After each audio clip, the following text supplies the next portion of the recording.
Okay, if everything still works, I am live again for the first time in almost 2 weeks and the first time ever in 2025. Yep, looks like we're good. It's weird saying that number out loud. Wherever you're tuning in from, I hope you had a happy new year and a good holiday season.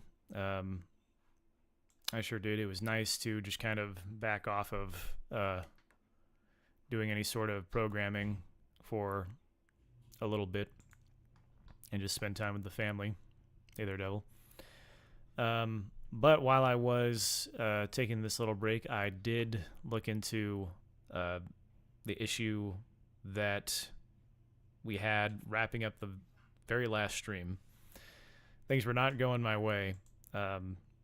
We had what Devil was calling a magic eye effect when we were trying to composite those different bitmaps and make a sort of ground texture with grass and dirt and all this stuff. And it's pretty sad. I just started experimenting with it, not really anticipating that I would solve it.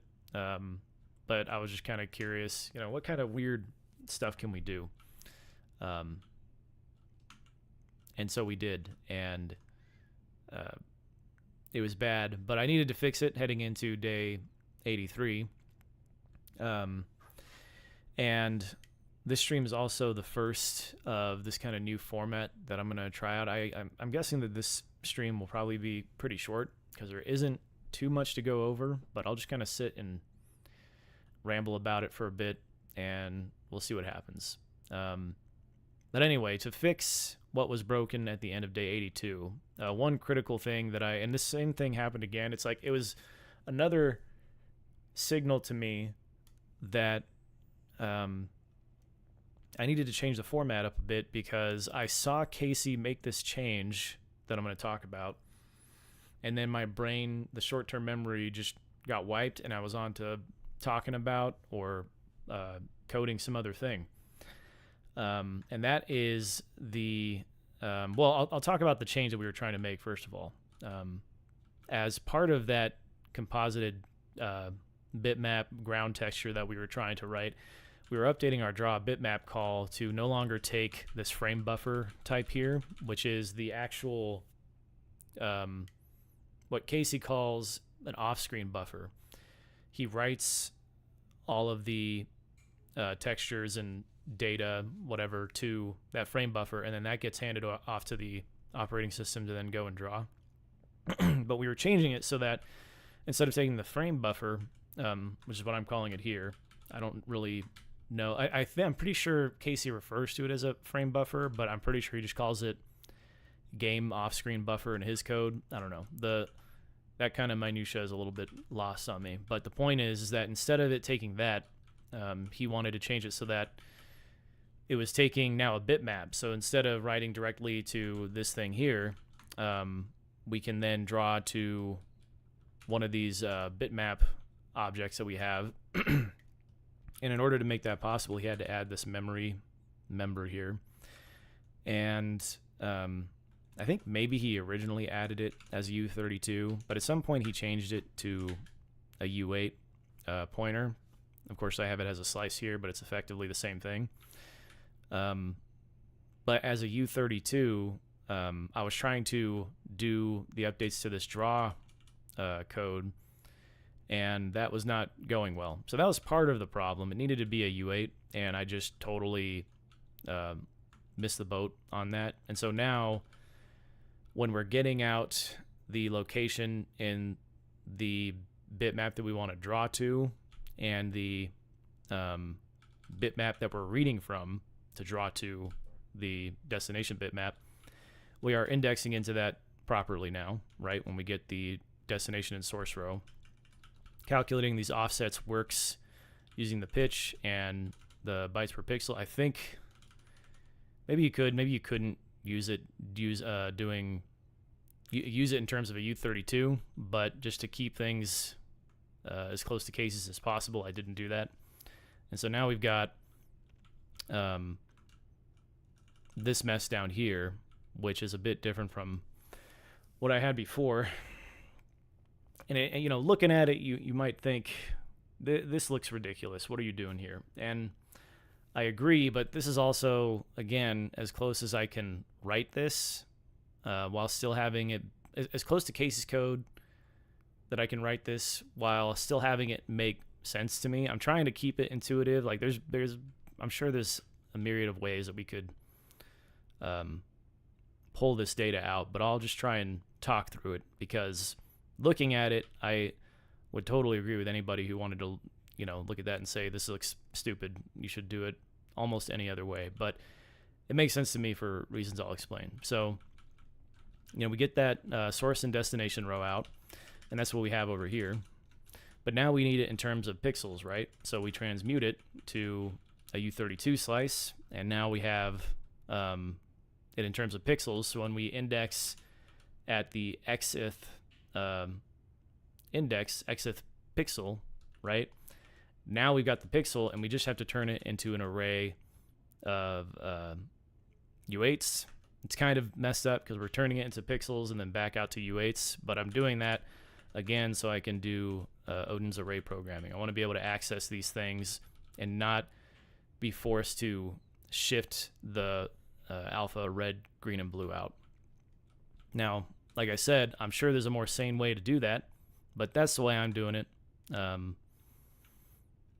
And if there's a better way, then I'll change it. But this is about as sensible as I can make this, using my limited ability to, you know, write rendering code that does half a good job. So the one thing that is different from Casey's code, and I'm not totally sure why this is, it makes me feel like I've got some other flaw in the logic here, because as I've pointed out many times, Casey has to do pointer arithmetic to get at the to increment these row pointers, right? In this case, we have slices, so I'm just indexing deeper and deeper into the slice until we've read from and written to the whole source to the destination. But for whatever reason, if I don't have this check here, we wind up hitting a bounds check error, right? We try to increment by the buffer pitch or the bitmap pitch. Sometimes it's the destination, sometimes it's the source that goes out of bounds, but that happens unless we check to make sure that the pitch for either one is less than the length of whatever slice we have left over after advancing it however many times, right? I just don't know why that is. It escapes me. I've looked at it a bunch. The one thing that made sense to me potentially was that because Casey does the pointer arithmetic, if he advances it, you know, past wherever the pointer actually stops on the last iteration of the loop, it doesn't matter, right? Because he'll never actually, you know, get that seg fault trying to read from or write to. Well, I guess reading from it wouldn't be a problem, but he wouldn't get a seg fault when trying to write because he would never hit that next iteration. We always do the slice advance, so it kind of makes sense. But what I was seeing is that we like if I made this check to check for like max y minus 1, I was still getting the bounds check error. So it just makes me think that there's something else going on. But for right now, I don't see anything weird using this check. You know, everything seems to render correctly, and it's all good. So that is about that. And so I think I can actually, yeah, we'll just go back out to, okay, it wants me to stash this. So this is now day 82 working, heading into day 83, right, where we have some work to do to fix. You can see this is the fully composited bitmap. Everything's working, no more magic eye, thank goodness.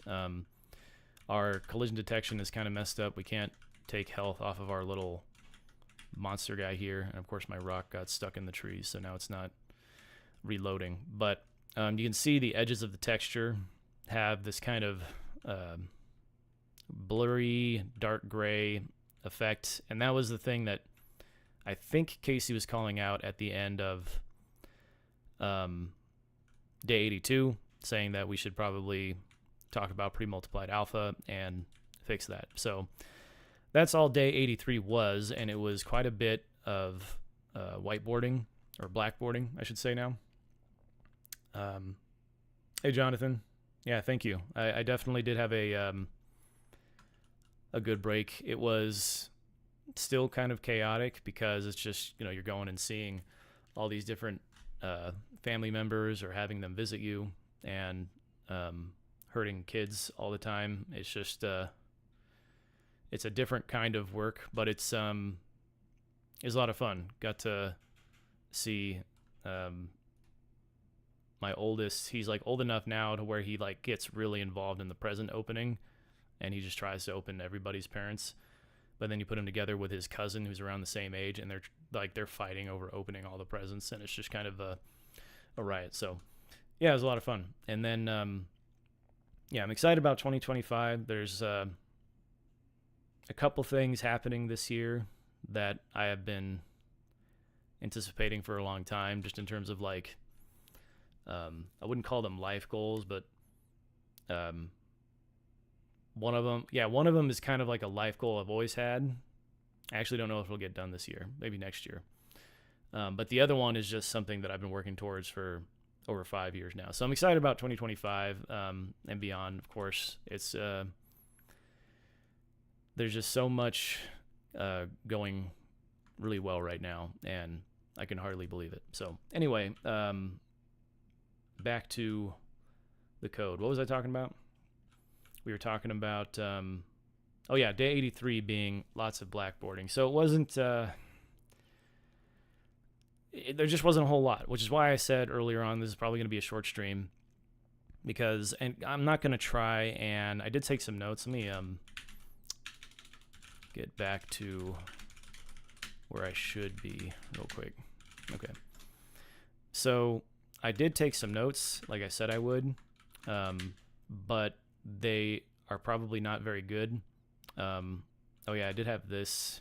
The very first thing that happened at the start of day 83 was Casey's little tablet that he uses to do the blackboarding on stopped working, and it was unfortunate. He was complaining about it pretty much the whole day, about how because he did a lot of blackboarding, right? He was doing the number crunching for Premultiplied Alpha, and I don't know, like something like that happened within the last 10 streams, I'm pretty sure, where I changed nothing about my machine and I came back and something stopped working. Oh, I think it could have been, no, that couldn't have been it, because I actually updated my machine.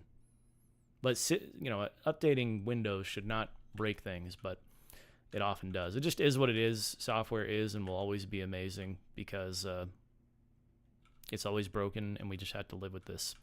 So, like I said, I took a bunch of notes here on Premultiplied Alpha. They're probably not very good, but the main takeaway for me was this equation right here.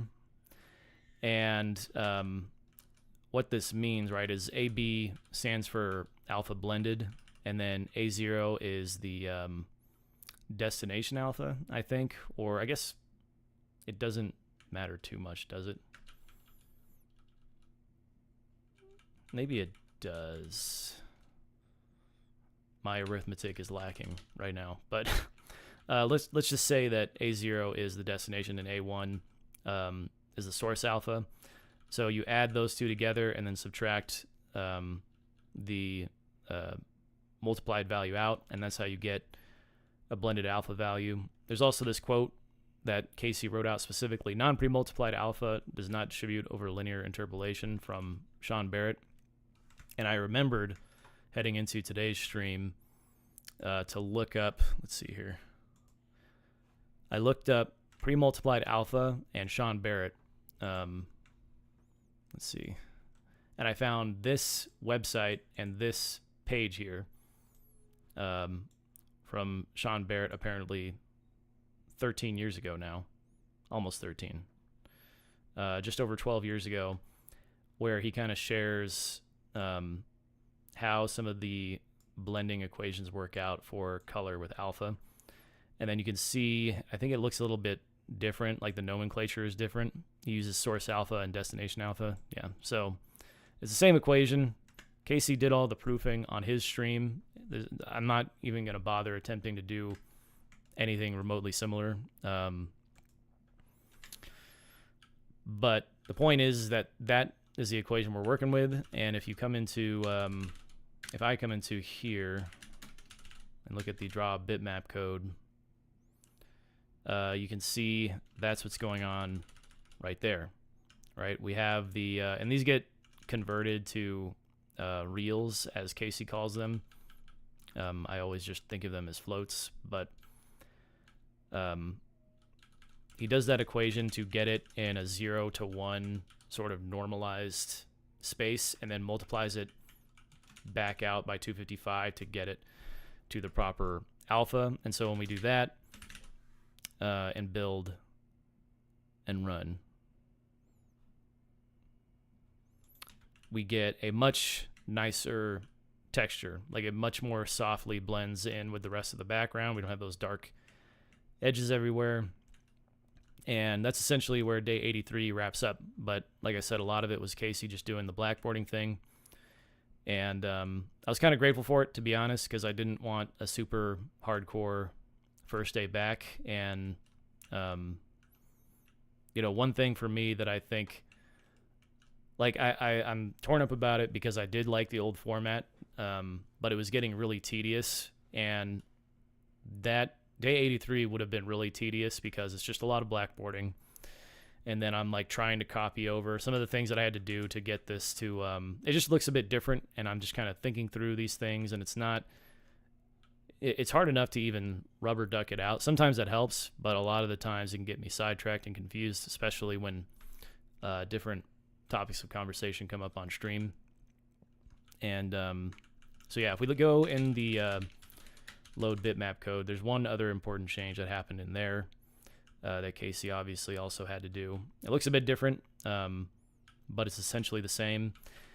And that is this right here, and its relevance to the quote that I was just pointing out. The reason it's called Premultiplied alpha is because of this section up here. And Casey talks about this, again, articulating it better than I probably could, where he points out that we encode the color by the alpha to get the pre-multiplied alpha. And without that, right, it won't work. And I guess I could technically show the difference here. I don't know. If I'm doing this right, this will work. So you can see we have our texture there. In fact, I know this won't work because, well, it'll work because it'll work if I rebuild and relaunch the game, but it won't work with the hot reloading, which is what I was trying to do, because we only draw the texture out once. Of course, that's going to complain. But maybe now it'll show. If I don't pre-multiply those colors by the alpha channel, you can see it causes something pretty upsetting to happen. It's almost kind of cool, actually. But you can see there why the equation works. Again, I can't totally fully appreciate the proof. I could not reverse engineer all of that the way Casey was able to, just off the cuff on his stream. But I can appreciate why it's important, and so there you go. It just doesn't seem like it's all that crazy. And Casey talks about this too, where he basically just says it's wild how much time people, 3-4 decades back, or however long ago that was, had to think through these things to get to an equation that just works and solves these problems. So if I uncomment that out and rebuild and run again, we are in a good state to head into day 84, which will be next week. So that is my spiel. Let me see, get caught up with chat here. Buying a house or moving? No, We probably won't move for a couple years, but actually, we bought a house last year. And it's funny, I didn't even think about that as being a huge life goal for a long time, but it totally was. And it was something that obviously it's a big deal, but once we got to that place, first of all, well, yeah, once we got to this place of, okay, we have the house, it doesn't really compare to having a family. Just from my particular life experience, it's not that it's not important, it's not that there's not security and all these great things that come along with like owning, the place that you live in. Property ownership is just one of those things where historically it's kind of always separated, you from, or insulated you from poverty in some sense. And I'm using that term loosely. Just, it gives you a cushion that few other things, other than like having, quite a bit of money invested in compounding interest accounts, right? It's obviously a good thing. It's obviously important, but there's just something about it that was a bit anticlimactic for me. I don't know. Maybe that's a negative spin on it, but it is totally a good thing, and it was something that we did. But yeah, no. One thing that I'm hoping to do is, so I've been working on this startup that I founded about 5 years ago. I've been working on it. It was 6 years this past October. The first year, it was kind of like I was just prototyping stuff, and over time, it eventually became an actual business that I started with somebody I met over the course of working on it. And over the years, we've just been kind of cooking it and getting it to a place where we can enter the market with it and be competitive. And something about getting that to a place where it's actually in the wild and we have customers using it, users using it, is just something that is really cool to see. I'm hoping that big things will happen with the startup this year. That's kind of where things have been heading for a long time. And then the other thing is just something that I want to do, something that I want to create. But I don't know if that'll happen this year with everything going on. It may happen next year. So I don't know. It's just, it's hard to even make space for these things in my head because I still have a day job and, still got to keep up with the family concerns. So it's everything all the time, all at once now. And so I think that's partially also why buying a house didn't feel like a huge event, because nothing really changed. I still had to work on stuff that I didn't want to work on, still had to continue to deal with certain things to keep providing, that I don't want to have to deal with if I don't absolutely have to. So, but like I said, this year, some things could change. Casey's new method of blackboarding is pretty nice. Yeah, the one that I've seen him use in more recent videos, I don't even know how he's doing it, to be honest with you. It seems really, really cool.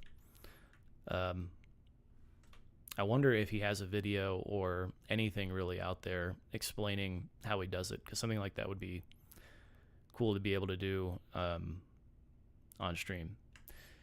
So, yeah.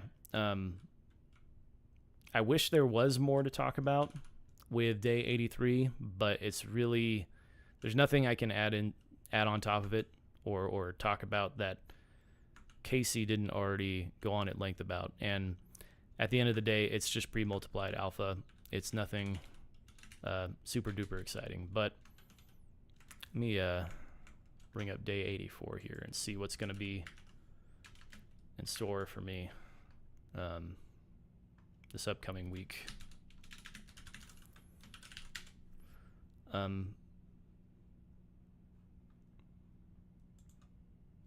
That is not what I was expecting to see. I don't know why it's so hard for Google to just show me the thing that I'm searching for now. That's like really the only thing that you were ever good at. That in like emails, I guess. A scrolling ground buffer. Okay, so it looks like the next task will be getting this thing here to kind of splat everywhere and not just follow us, right? Like we want to be able to walk over it like it's terrain and not have it be pinned to the feet of our hero. And so I'm guessing that's what day 84 will be. And to that point, I was thinking I was going to do streams on Monday going forward, but I think I'm going to go with Friday just because there tends to be less things happening on Fridays. And the more predictable the day that I'm supposed to stream is going to be, the more likely I can stick to like a set time. I'm still not going to commit to a set time at this point, but hopefully, you know, it'll always be around the same time, like it always has been, sometime in the mid-afternoon for me here on the Pacific Coast, and then later on in the afternoon for you East Coasters. So even YouTube search is getting worse. Yeah, I mean, I guess I don't really search for stuff too often on YouTube. Maybe like movie clips sometimes. I got to be honest with you. Like, I've stopped using almost all apps and social media, almost everything. I've backed off of, if it doesn't have to do with me actually working on a thing, I try to stay, saying like, this is a general rule of thumb that I'm applying to things, but like, you know, sometimes I'll still hop on my desktop here and I'll play a game, but by and large I don't know, I can't take it anymore. I can't take it's like this ever pervading presence of devices in our lives now. And one thing that made it very obvious to me was seeing how just my little 2-year-old, watching his reactions to devices and the way they kind of suck in his attention, but they don't do it in a way that seems to stimulate him in a meaningful way. It does it in a way where it just kind of like occupies his mind, versus like him, like my 2-year-old loves to dance to music. If we've got music on the speaker that we have, he'll run around and you know, scream and stomp and dance, and that's a lot of fun. It's very unfun to watch what devices, how they affect him. So we try to minimize it to the fullest extent, because I just don't think it's good for us. And you'll see all kinds of people talking about this sort of thing on YouTube. For whatever reason, I've gotten all kinds of content like this in my recommendeds talking about, you know, it really is that the phone, you know, the doom scrolling, whatever you think of it as. Like, everybody, I think, is fully aware of it. At this point, it's not 2009 anymore, and we can see that the way these things affect us. So to that point, you know, I try to limit. Like, I made new socials for the YouTube channel, the new YouTube channel that I made, a Twitter. I think I made an Instagram. I might have posted one thing to the Instagram, but like, I just can't do it. I like getting up here on a stream and just having it almost be like completely off the cuff. Just I'm kind of talking into the ether and just seeing what comes from it. And I'm trying to do something productive, right? Which is learning games programming. I realize everything I'm saying is a huge contradiction, because I'm here learning how to make a game on stream. But why that interests me and why I have an interest in learning game development at all is because I feel like you can convey how bad some of this is through games. I just don't know how to do it or what that even looks like, right? So this channel has been kind of a journey for me to try and figure that out. And it's a long process, of trying to make sense of this and figure out what it's supposed to look like. Even if I'm supposed to make a game, whether it's by myself or with a different group of people, at some indie studio or something, maybe. I think the way 90s kids grew up works the best. Lots of times you are bored and bursts of creativity is produced then. Yeah, absolutely. I mean, I'm not a total 90s kid. I'm like right on the edge, because when I was in elementary school is when MySpace came out. I think I was in like 5th grade.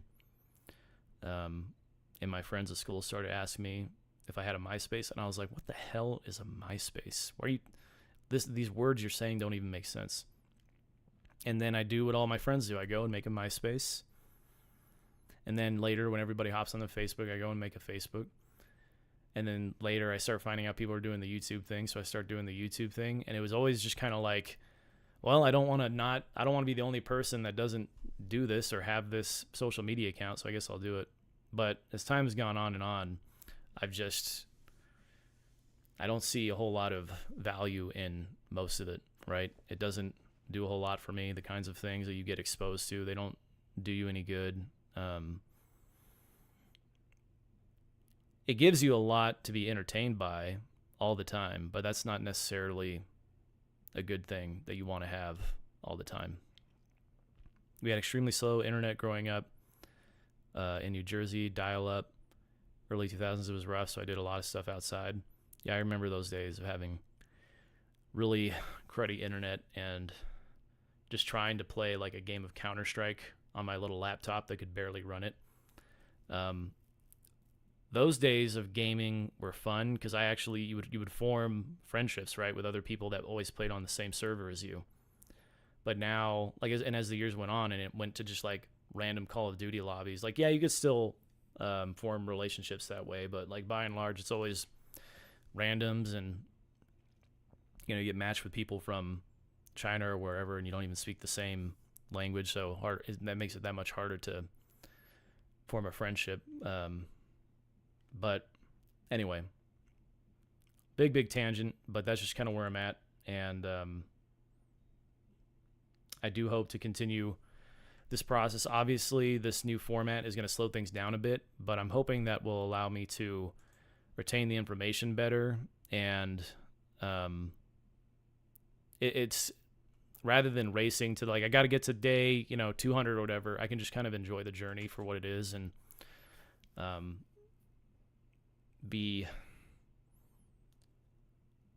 it's reflecting this new mode that I'm in, where I'm trying to just be very patient.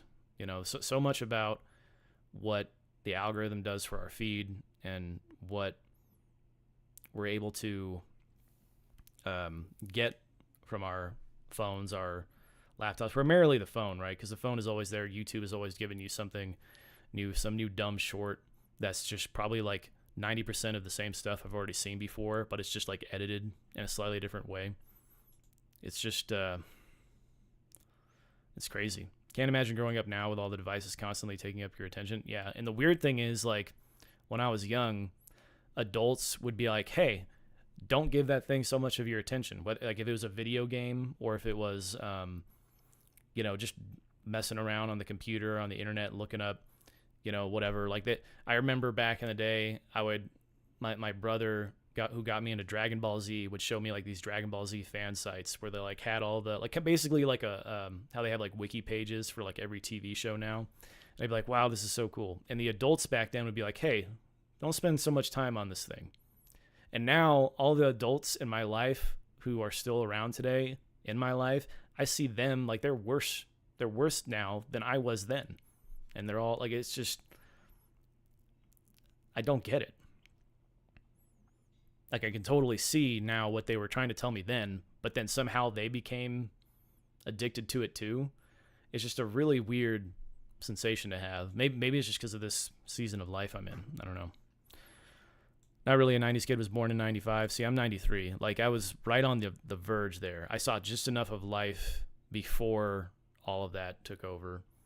And I've always gone in waves with it. Like I got really sick of it And that was when I started becoming more creative, and I just started putting stuff out there. That was like what my original foray into YouTube there was. It wasn't so much that I got sick of it. It was just like I'd seen enough stuff, and so I started to make my own videos. I started doing my own Let's Plays of games, and then somehow over time, a bunch of people got into it. Just because of some people that I met, you know, the old YouTube channel I had got really big, and I wasn't mentally ready for that at all. I didn't know how to navigate it, and like looking back now, I can see exactly at where I was most satisfied was just like doing something creative, right? And so that's kind of where I've come full circle to, is like that's kind of what this stream is, but it's also these other things that I'm trying to do. I'm probably just going in circles at this point, but yeah, we definitely went through that transition. I think 1998 counts. Yeah. It's because you're just like that's the same year my wife was born, and less so for her. Like she by the time she was in like say middle school, I would say probably Facebook was a lot more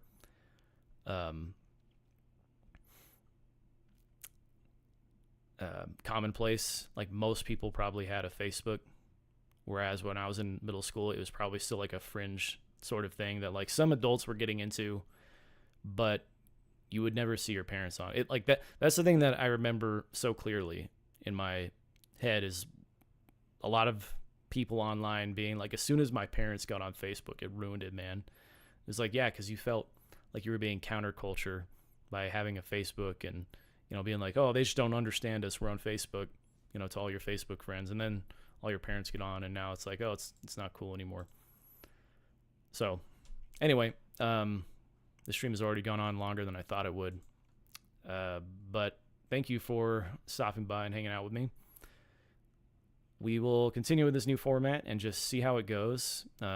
Maybe there will be more programming related stuff to talk about next week. But like I was saying, if I didn't say it explicitly already, I'm going to try and stick to Fridays from now on. And I'm going to at least guarantee that much. I might stream more sometimes, and it might not always be programming. Who knows? But for the purposes of the YouTube channel, it'll always be something programming related because it's in the name, but the Twitch channel might become more of a like variety thing, which it really always has been. So that's all I got.